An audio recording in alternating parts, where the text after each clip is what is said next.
I don't think people understand like the value of art or craft. Mhm. I mean, even if it's not for sale, just having a hobby, Mhm. it's like sketching, like it's very contemplative, the process.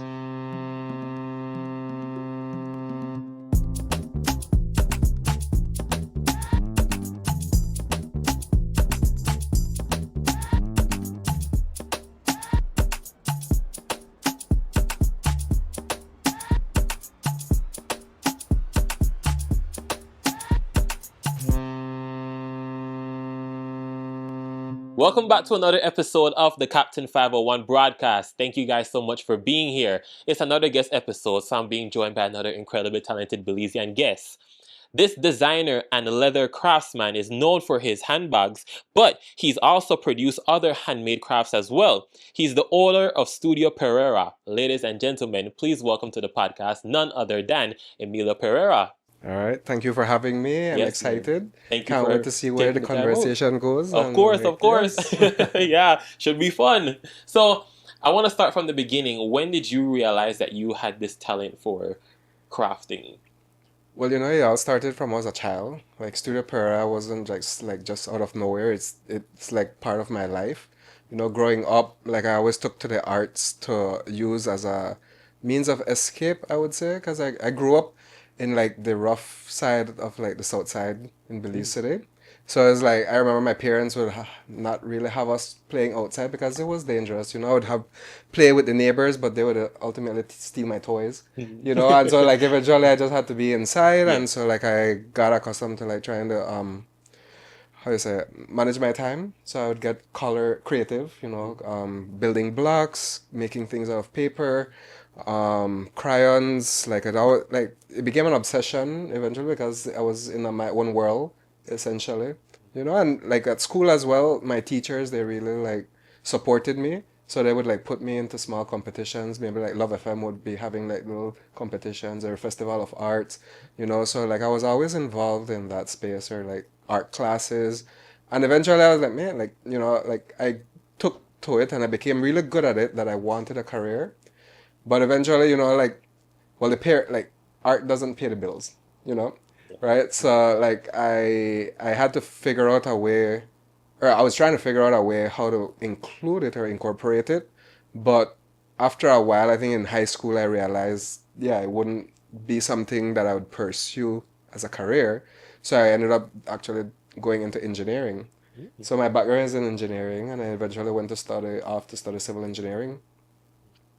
But and I went to Guatemala City to study civil engineering.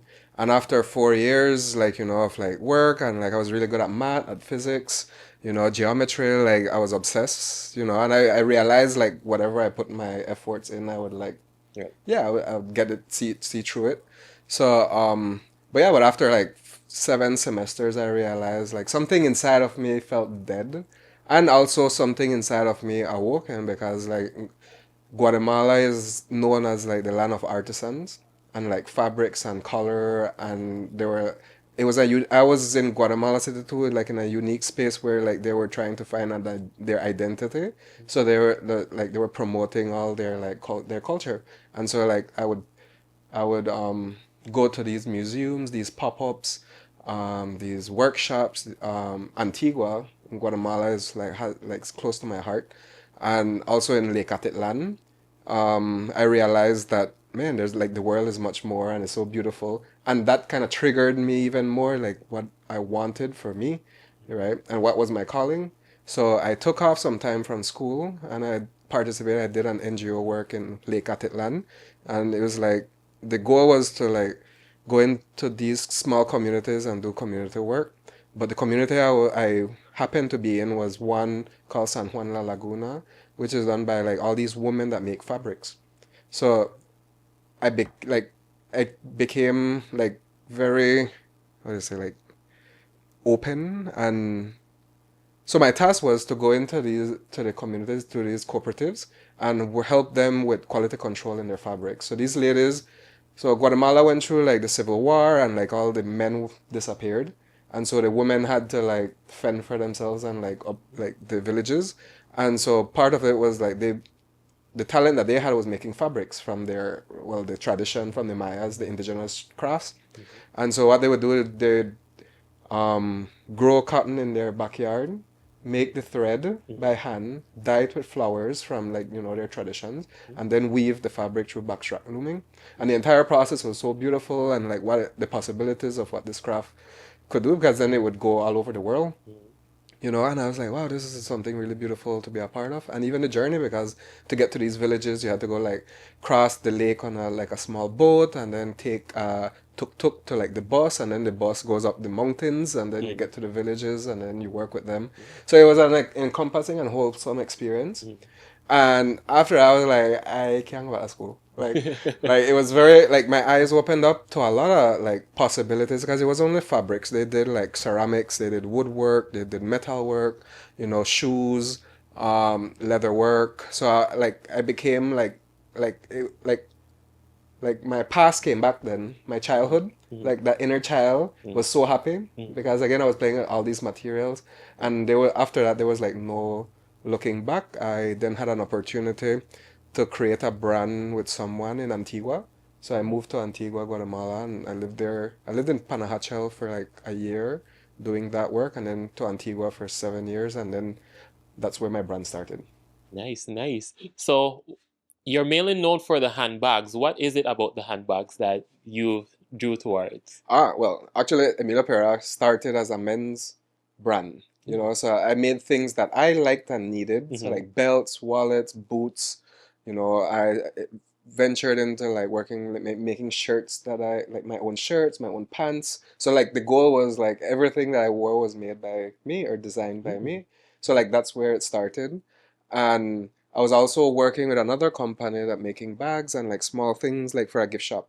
So I ended up having, like, a store in Antigua in front of the park. It was, like, beautiful, and more, like, while I was making the stuff for me and for men, like, the women were the buyers, like, they're the purchaser, like, they're Right. the power, like, the purchasing power, and, like, with more over time, I realized, like, yeah, women dictated, like, the purchasing culture, and eventually I learned that they're, like, 75% of all sales online is by women, and they drive the culture, and they drive culture, right, in the economics, right, and so, like, the entire model shift and switched, because it was always the woman buying, like, a wallet, like, for the Right. guy, and my things were, like, made to last. So, like, I know he not once he until he popped that wallet, I see him again, Yeah. right? So, like, or the gift he, or, like, or, like, the shoes as well that I was doing was, like, really great quality, and so when I realized that women were asking me, can I get a bag? And they were, like, constantly asking and coming back, and they liked, and I was like, well, as an artist, again, I like creating. So it's not like I'm into it, but I'm into it for the possibilities of creating, and what it can do. Like, again, my goal for my brand is I like to incorporate other people in it. So it's like I try to incorporate other cooperatives, artisans. The more hands that go into the product for me, the more story it carries. So that was, like, the philosophy. And eventually, moving back, I moved to Belize in 2019 with the goal, like, to do everything I was doing in Guatemala and, like, outside there, because, like, I moved around a lot. I decided I wanted to come home and do that, because it doesn't exist, Right. right? Like, the artisan culture and design and great design, and, like, what is truly Belizean arts and all of that. Like, I started thinking about it, and so I wanted to come back home to see how I could, like, yeah, grow something from it. Then COVID happened, right? And so I had to it challenged me to even be more creative, because by then I was, like, a leather artisan, so I was making leather handbags, but so I was sourcing leather from outside, and then COVID happened, and then, like, no borders, so I had to, like, source the local leather and making leather locally, going to the, like, with the Mennonites, and it was, like, very tedious, and, like, I really wanted it, but, like, it was very, very difficult. So it pushed me to be more innovative. So I started. That's where it pushed me to, like, travel around Belize. So I would, like, I went into this phase, like getting to know Belize. So I would hitchhike to down south and see, like, just again. I mean, I used to do that a lot. Like, I hitchhiked through Central America. I had the opportunity to do that, and I remember I was, like, coming back home. I've never done it before, so I was like, So it was just like little things that like kept me entertained in the process, and like enjoying the process too, and seeing how many people were like really helpful. And that's the goal again, like it's people oriented. Yeah. So when this got went down south, this like again word of mouth, looking for artisans, like who make basket here, who make this, like and then figuring out like how I could incorporate them into my brand. And that's where like the first material I started using was the henequen fiber.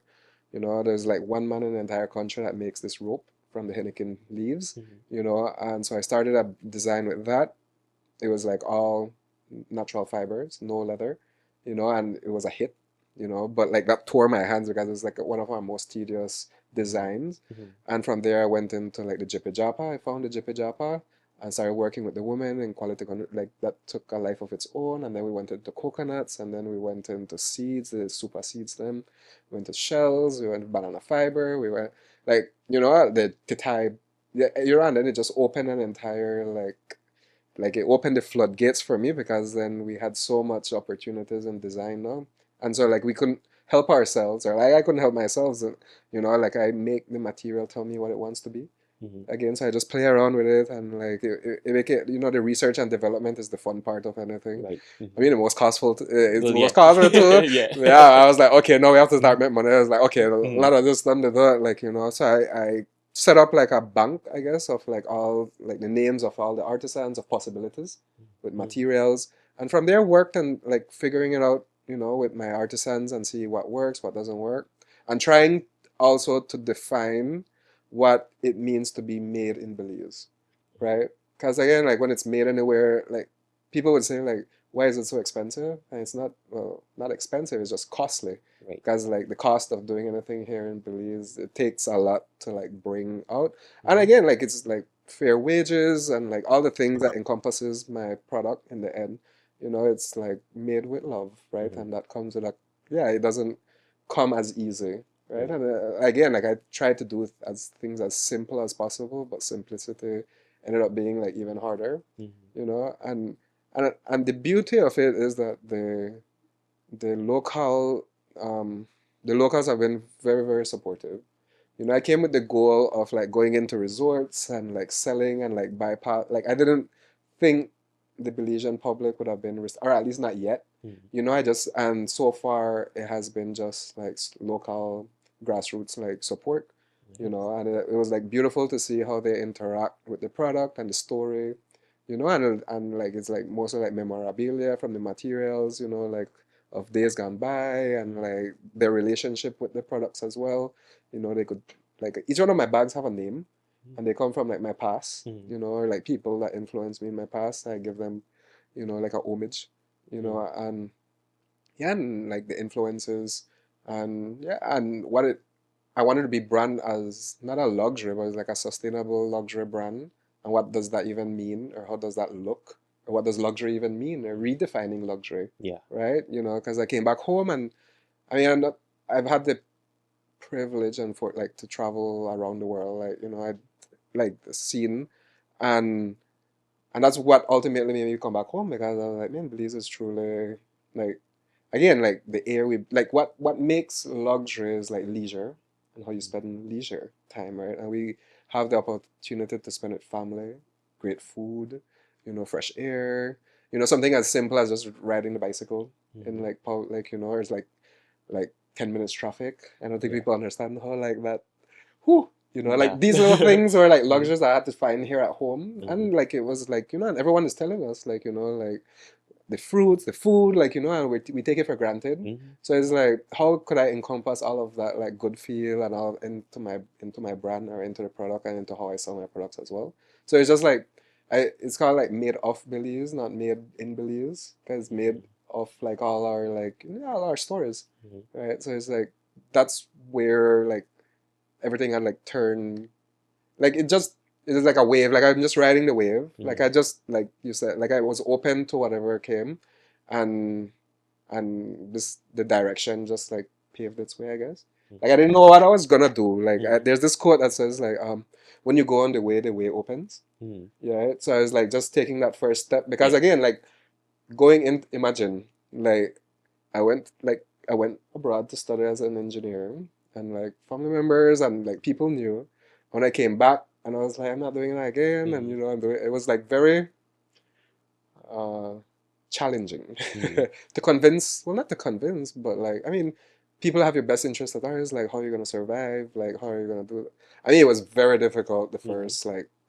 I mean, I think I just started paying myself like a few months ago. Like it was like like heavily like sacrifices, and but I knew what I wanted to do, and I saw an opportunity, and I saw the direction of like future products, like handmade, sustainability, you know, like recycling, community involvement. Like in 2014, I saw like the future of products, you know, or like marketing as well.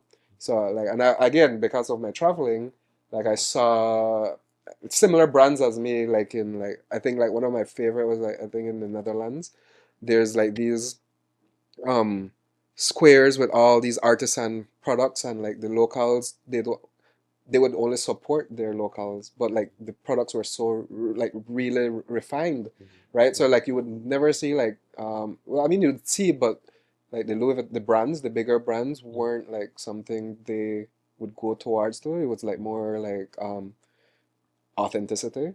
Okay. That was like the or like a story or some like they wanted to resonate with the brand more. So like in the Nordic countries in Belgium, I remember wow like they and yeah they were like the people like changing the narratives of like luxury in their own spaces, and it was like and of all the places I've been, like these places were like I think they it feels like civilization. Like they're very organized, and like so the people think, and like and I saw that as the future, you know, or like ideal for the ideal society, Yeah. you know. So and the way of thinking, and I fell in love with it. So I wanted to resonate it with my brand, and then slowly I found like a lot of brands going into that direction as well. And I realized like here in this region, it was non-existent, and so like my brand apart from like yeah it's handbags and accessories, it more is like the principle of how I go about making the products, right? Because in our workshop we don't use any machinery. The only machine is in our workshop is the Lasco fan. Right, so everything is done by hand, right? And like we use like sunlight, we have the yeah it's like yeah, the goal is to again use as many hands as possible. Like a lot of people ask me, why don't you do like machines or work faster? Like you get production faster because production is the problem because it's slow. It's a slow process, but it's intentional, Right. right? So it's like it's competing with like the mass market, the mass production. You know, yeah. And there's this quote I love is like you know like in a world of mass productions, be artisan made. It's like an individual like, and I take that like with my products, but not only my products, like myself as well, Yeah. like you know like unique thinking and like thinking outside the box and being like a square like you know like out yeah. And it was difficult because my kind of thinking isn't business forward, at least as yet. Like a startup is like the most difficult direction to go, you know, like and just trying to figure it out. But like I over time I managed to create a small team of people, you know, and people who believe in me, my friends, even it was like, you know, they thought it was like great product. And like I had a small support system, and that was all I needed. You know, like there was a lot of noise, like you know, like yeah, it was like sometimes it was very difficult because like art doesn't pay the bills, like design, like yeah, and I mean I get one of our biggest problems here in Belize is like population. Right. Like you know, like with any business that you want to start, you sell more and you go, but like I had to find a way where it's like small volume but high. So it all depended on the story as well, right? Because how you like the marketing and like how you go about selling the product. That people don't really necessarily buy the product. They want to identify with the product. So it's like going about telling the story. That's why each one has a name and a personality and like where they come from. Like when you get a bag, like you get a small card that tells you like who makes them. She signs it. Like so again, you have like a personal, like you feel part of the product, right? Yeah, so I mean, it's a long story, but that's how we ended up here today. And like, we're moving forward, and it's been growing in the last 5 years. It's been like really beautiful to see. Yeah, I've come far, but even more so is like the people that I brought with me along the way. You know, my artisans, they're like Yeah. so like they're very enthusiastic, and they're they like the inspiration, or they're very inspired because like I get like one of our carpenters. He's like this old man, like very macho, right? And I would like he does my seeds and my coconut, and I would ask him to make them, and he's like, "What are you gonna do them for?" I remember initially, and yeah, it doesn't make sense to him. So he's Mm-hmm. like, "That doesn't make sense to make," but like I was like, "Just charge me whatever. I just Mm-hmm. want to see the product." And when he saw the final product, he got so excited. He was like, "Yes."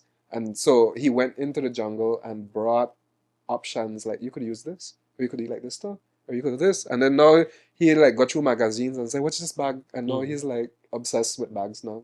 And like, Nice, look at that, nice. Mm-hmm. right? Or like even the indigenous people, the women that I work with down south, like that was one of my like the coolest design I think because like the Jipi Japa, which is like a cultural heritage craft, it's like it's sort of like a dying art form.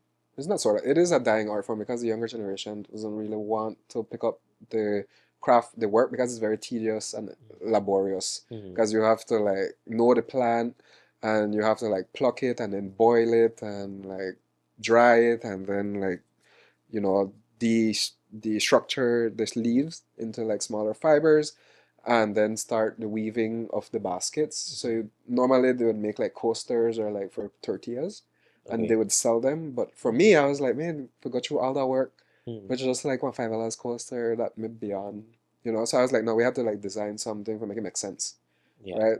And so like I found like these two amazing like master Jipa Japa craftswomen and they've been doing it for over 30 years. They love doing and you could tell, Mm-hmm. you know, like you could tell that like not all baskets are made the same. You could tell when someone enjoys doing the baskets because of the quality control that they place on themselves. You know, and I found these women, I was like, ah.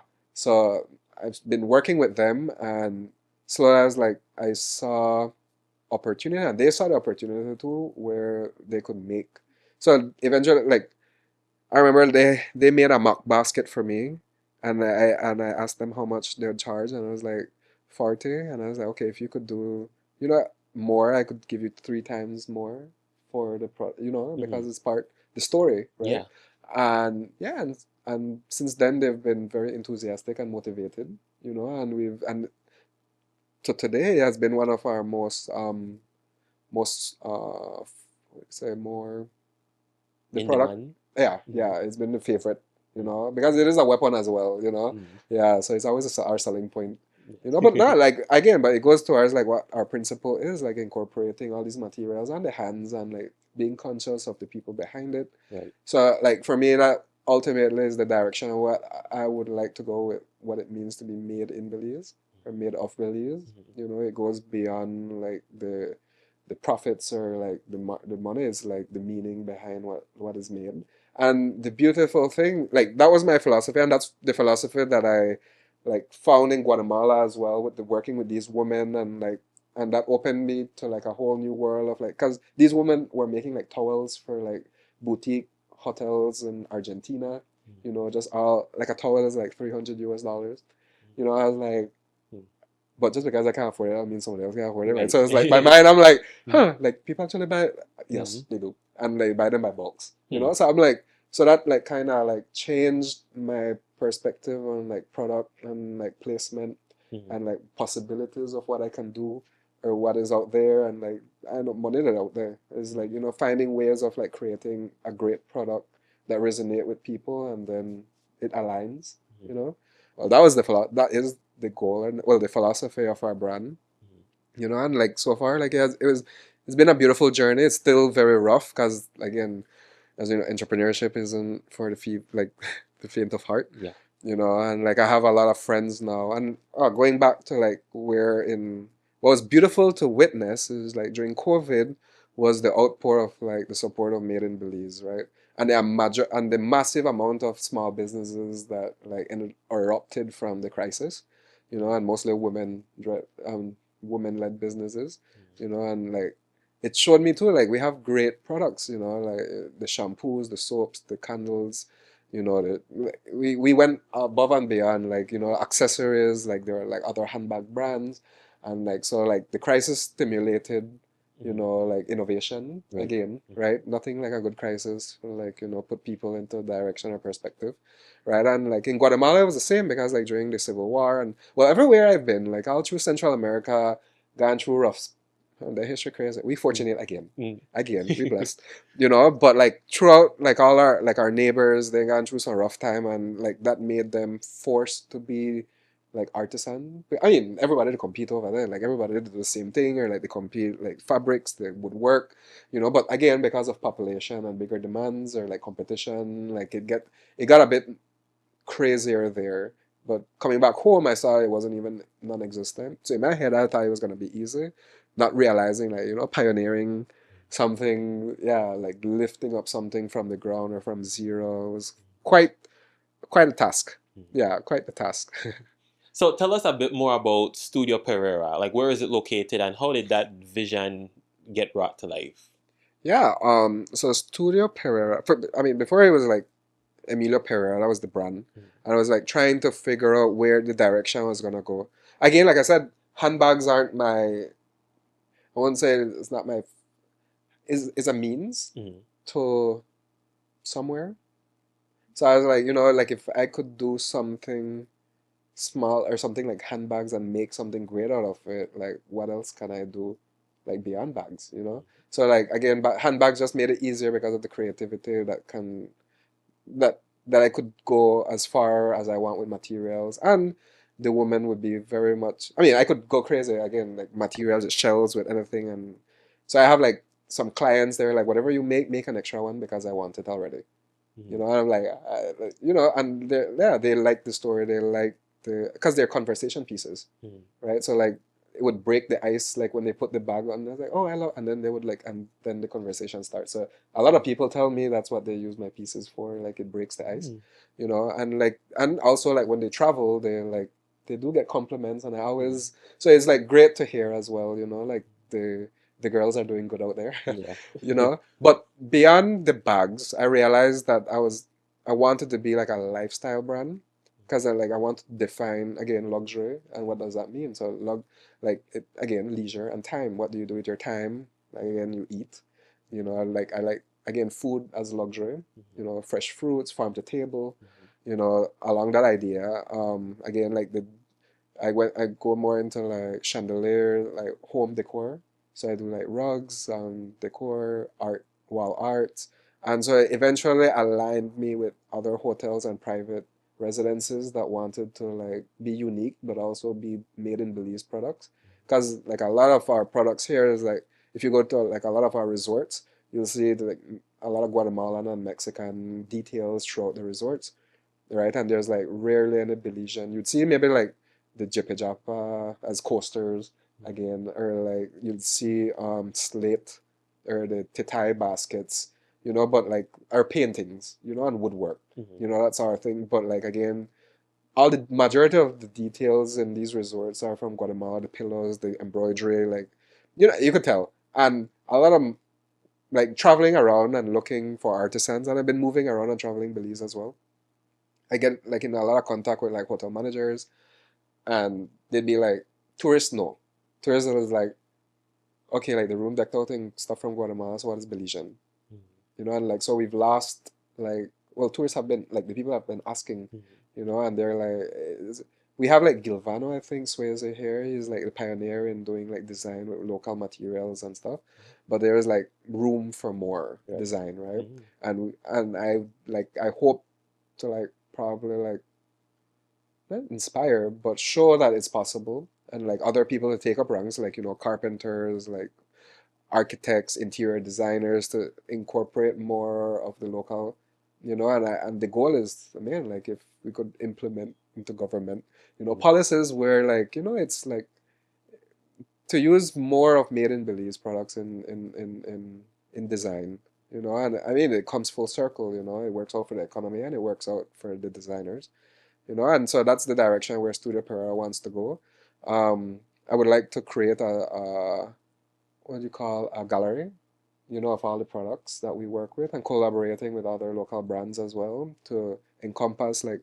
So my studio actually is in Memorial Park in Fort George. I remember being in Guatemala, and I've always like envisioned if I had a studio, it had to be in Fort George, the historic center of the city, you know. And so like like what 8 years now, like forward 8 years, I managed to lease this house. It's a very historic house. It's like one of the last greats in the city. The house is over 140 years old, right? So we're like under renovation. We're renovating her right now. She's our studio, workshop, but again, to hopefully it becoming our gallery and working with other, or like the Belize, made in Belize store kind of thing, and eventually like into maybe a speakeasy bar or like yeah, a small snack, a pop-up area. Like, I, I, I'm not sure. I don't put a name to it. It's becoming, you know. So it'll eventually become what it should be. But right now we're just like renovating the house, and it's been a really nice project. I feel like I shoot myself in the foot because it's easier to build new than renovate. It's like yeah, it was a daunt. I didn't realize, but the idea was great, so I said yes. And then I was like, I'll figure out the details later, as I've done since, like, just jumping into the fire, you know. And but no, it's been a beautiful project, and like my team, my small team, I have like other artisans. They love the direction we're going, and we recently started a collaboration with the Belize Collection. So I'm helping out with their design. Again, like, it aligned beautifully, like the goal of our workshop and studio. And I think they took notice of like our philosophy, and we had shared philosophy. And so like now I'm doing like their pieces, like design pieces for all their rooms, and they have different projects that they have coming, beautiful projects. So I'm like looking forward to that. But yeah, it's a slow process, and I'm trying to see how the studio could become a part of like everything creative. Yeah, as far as the tentacles could go, right? And yeah, that's where I'm at right now.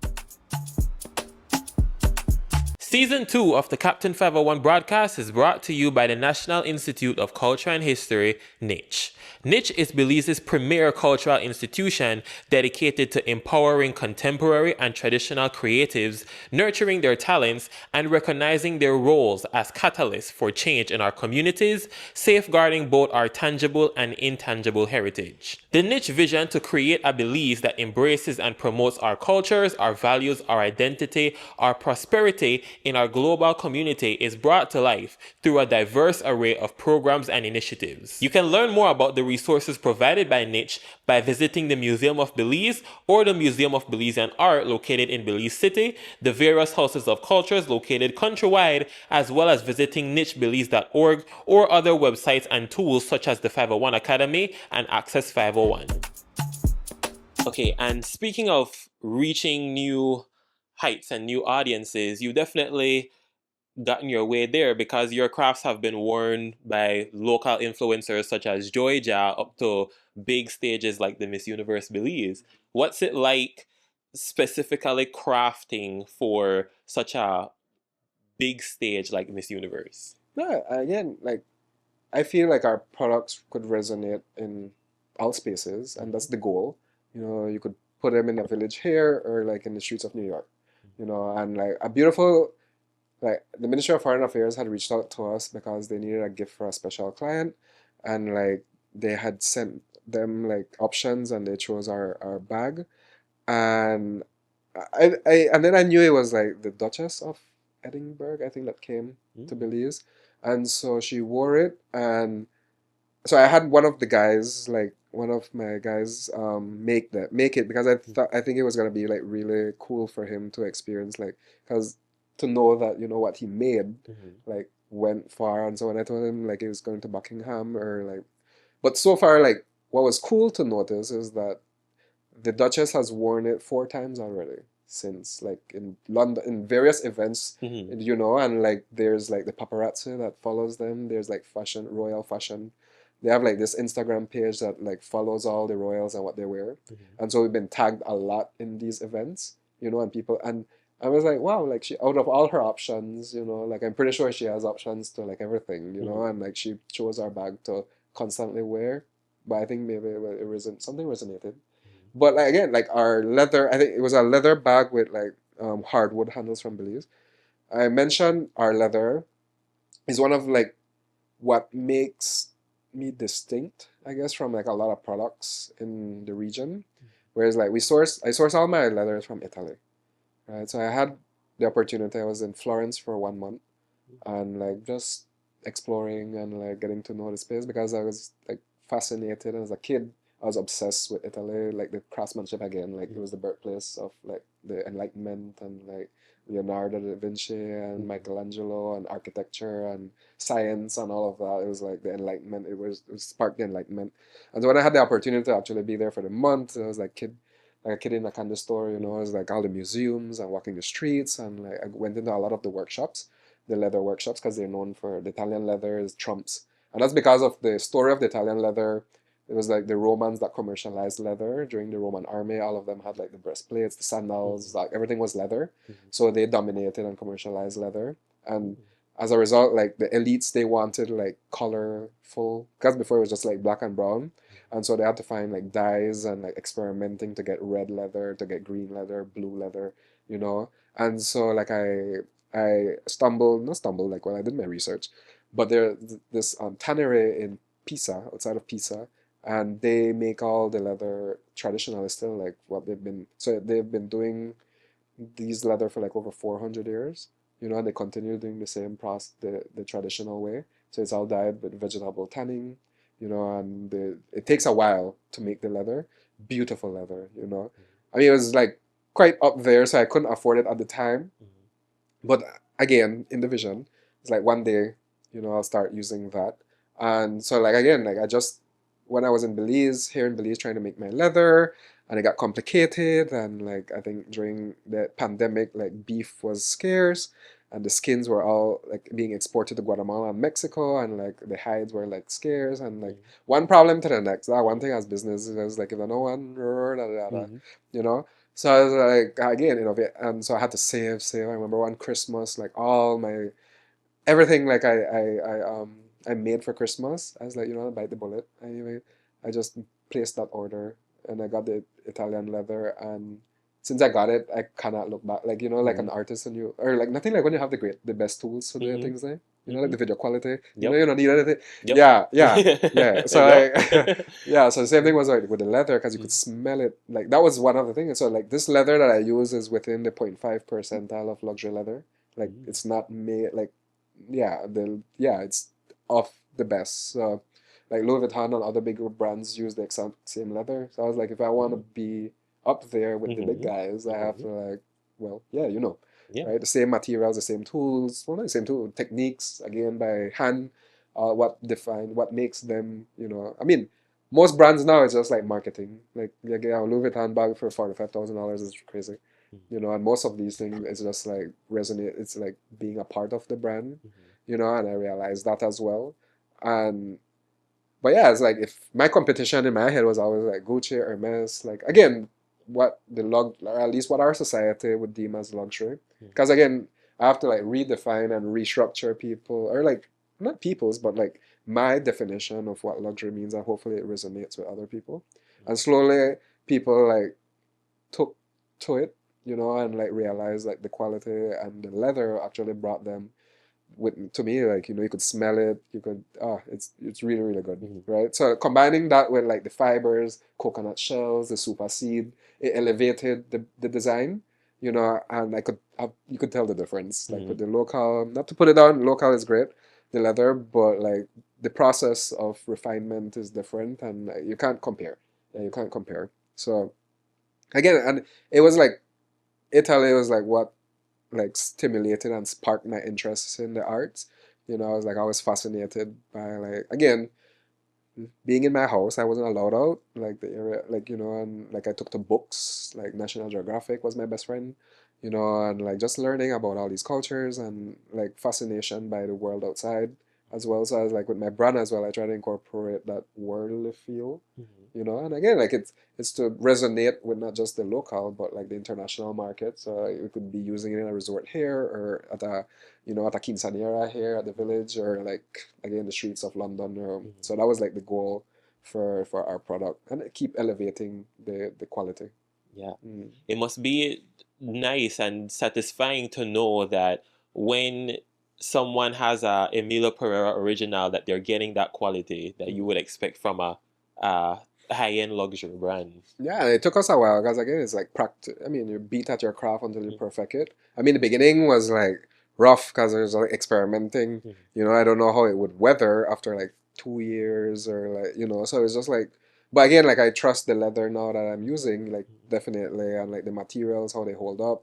You know, I would like do a lot of experiments, putting them in water, leaving them outside. Like if it takes like mold, how, you know, finding materials to clean, you know, yeah, and just like making sure that people upkeep, you know, like again, the bags aren't indestructible, but I mean, with love and care, they last. You know, and I found like a lot of women take care of their things, and like I've seen the bags that they've had for like 5 years, 6 years, and they still got us wrong. And with our workshop too, like when you buy a bag, like you could always bring it to us and we clean it for you or like fix it up, you know, so or repair if anything. So again, that's part of the luxury of the experience, right? Yeah. So it's been cool to see how we've been evolving over the. I didn't realize it. I think it was on like a few months ago. Like I had to like step back and like look back. I never realized how. I think it was my one of my guys.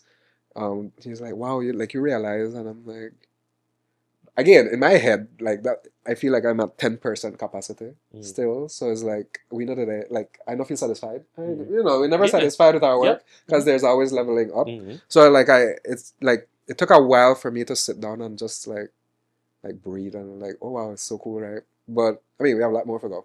Mhm. Yeah. Yeah. All right. I wanna take you out of the business side of things for a second because I have a game. Uh-huh.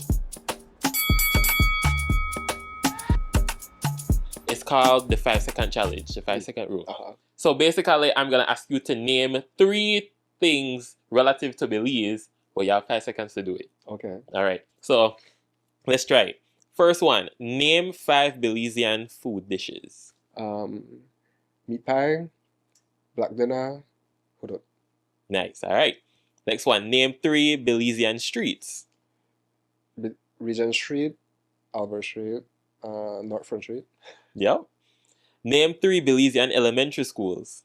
St. Ignatius, Belize Elementary, St. John's Anglican School. Mm-hmm. Name 3 Belizean rivers. The Makal River, the Siboon River, the Belize River. Mm-hmm. Name 3 Belizean restaurants. We have Chansan. Mm-hmm. We have Miss Marva's. Mm-hmm. Wow, that's another cool story. Miss Marva's. We have Chansan, Lychee, yeah, Kickdown actually by Nacious rep. Name 3 Belizean keys. Long Key, Laughing Bird Key, Key Cocker. And last one: name 3 Belizean artists. We have Stick the Artist. We have Yastalia, and we have Super G.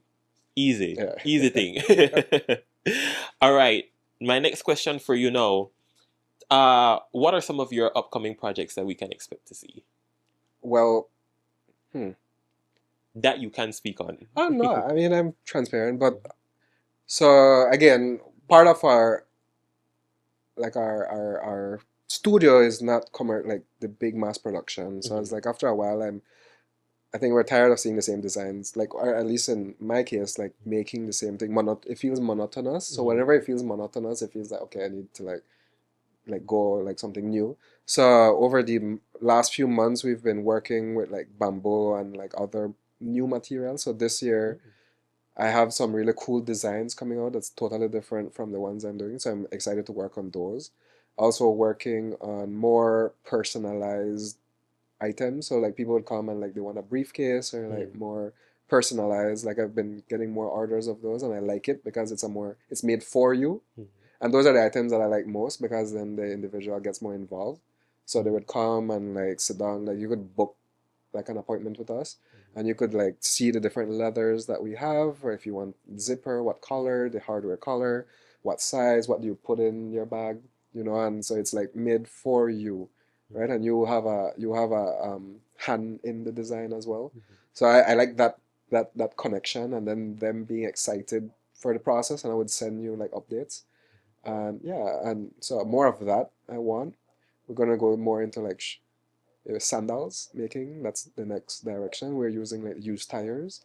So scraping out the used tire. We have a lot of like discarded tires around sitting Mhm. around. So it's like we're trying to figure out how to make them like the sole Mhm. of the sandals. We've done a few already and it has been popular. So I'm like taking that more seriously.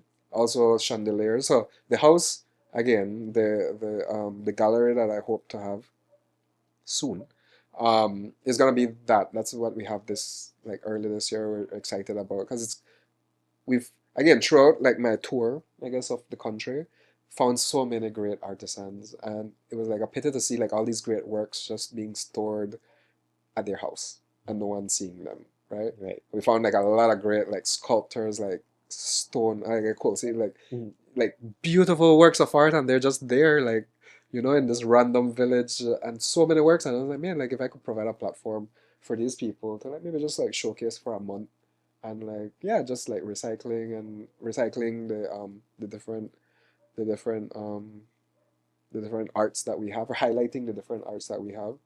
I would like more of that, more collaborations. I want more marketing. So like this year, I haven't been doing much marketing. I take a picture and I post. So far, like again, like like one of the inspirations in Italy, like being there, there's this one store. It doesn't have any name, right? And it was like amongst all like on the main in Florence, and there was like all these like you have the Gucci, the Louis Vuitton, the Ferragamos, the stores, and there was this one store with amongst them, and it didn't have a sign, right? And I went in there, and it was like this men's brand.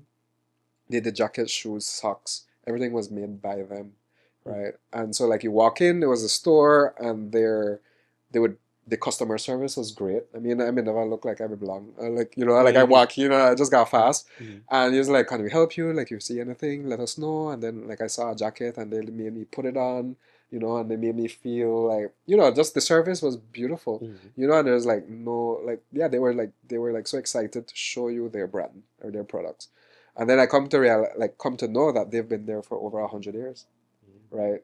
And like they don't do any marketing. Their marketing is just the quality of their products. So you come to their store for like they don't have a website. They don't like their neighbors. They didn't have that marketing power like that they have, but they were like, oh, that wasn't needed because that wasn't the goal. The goal was like their local Italian atelier, like their brand, like their local artisans, and keeping that, and like they were like true to that identity.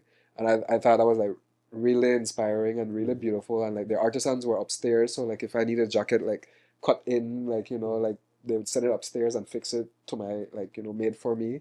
Like all their socks were handmade as well, like everything. I was like, well, goals, yeah. Yep. I'll come back right now. I tell us, right?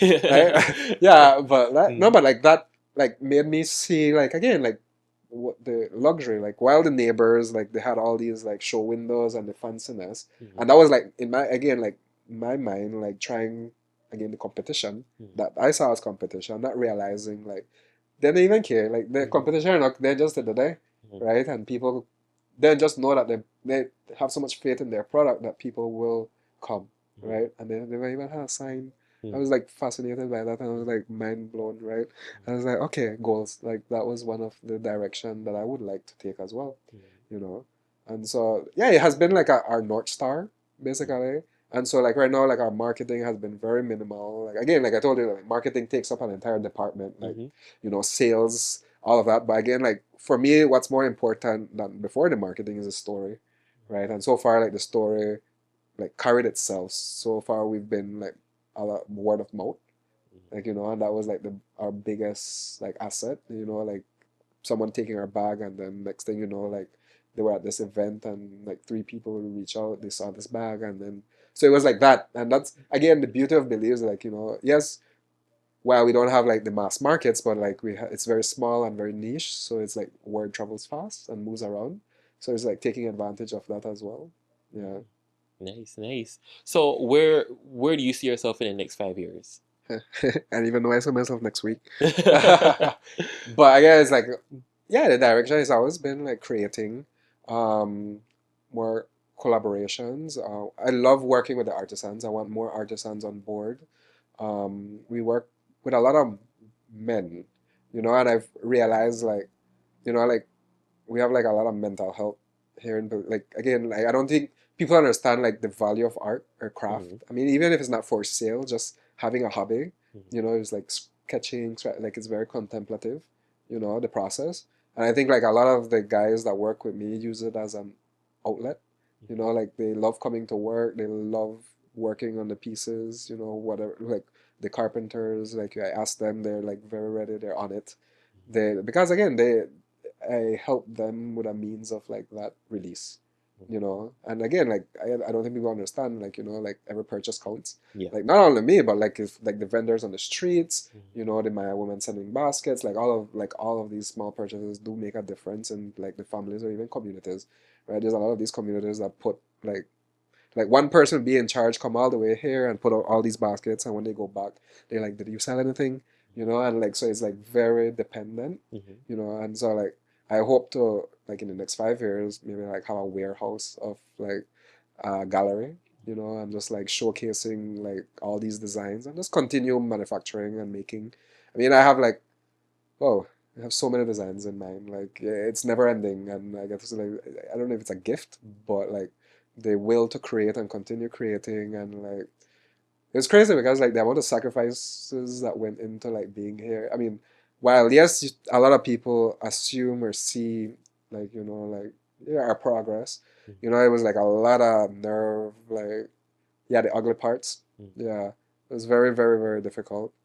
But again, the North Star like just going forward and like slowly when you go on the way up appears, and that was like our ingrained philosophy, or at least mine. And then there's like telling my artisans to trust me, and like we're going to this direction. I promise I'll pay on your work, and like just yeah, and going forward, and I guess over the years we've created like a bond and trust. So like now they're is that was the hardest part, creating a team, you know and finding other people that resonate with the goal as well. Like I have found friends, other business owners, and like we have that community to like unload our frustrations. Like that was highly like very important, to find your tribe, I guess, like your people to help you like, and sharpen each other as well, like knife sharp knife, you know. So it's like finding that, working more, yeah. Well, it's not working. It's just like hoping, yeah, creating more. That's the goal in the next 5 years. A lot. Yeah. Yeah. Yeah, definitely looking forward to seeing, what 2026 and beyond has in store for you. Yes, Yeah. thank you, man. So, and lastly, how can people find you and keep up with your journey? Well, I'm trying to I'm not the best at that.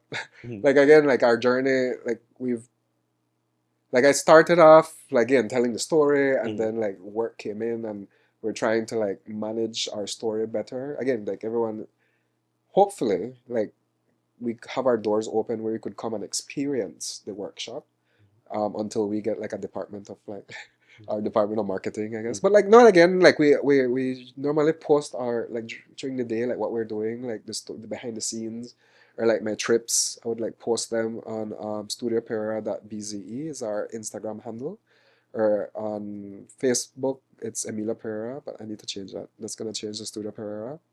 Yeah, so studioperera.bze is our handle on both platforms. Hoping to have a website this year. That's one of the things. Yeah, and like going into that space, but again, like for us, the story is what's important. So we're like focusing on that and the products and the artisans, and let it unfold from there. Yeah, Nice, nice. Well, definitely keep up with him and his journey and see yes, where please. the art takes him. Yes, A special thank you to Emilio Perera for being on this episode of the Captain 501 broadcast. We really appreciate you coming out. yes, thank you for the space, man. It was like I've never had a space to like share the story, I think, or like this personal. Mm. So it was like I was like, okay, well, let's do it. Thank you, thank you. I Yes, thank you for the appreciate it. I space. Yes. appreciate it. And thank you to you guys for watching as well. If you want more episodes, be sure to check us out on YouTube for the videos. The audios are available on Spotify and Apple Podcasts. And we will see you guys in the next episode.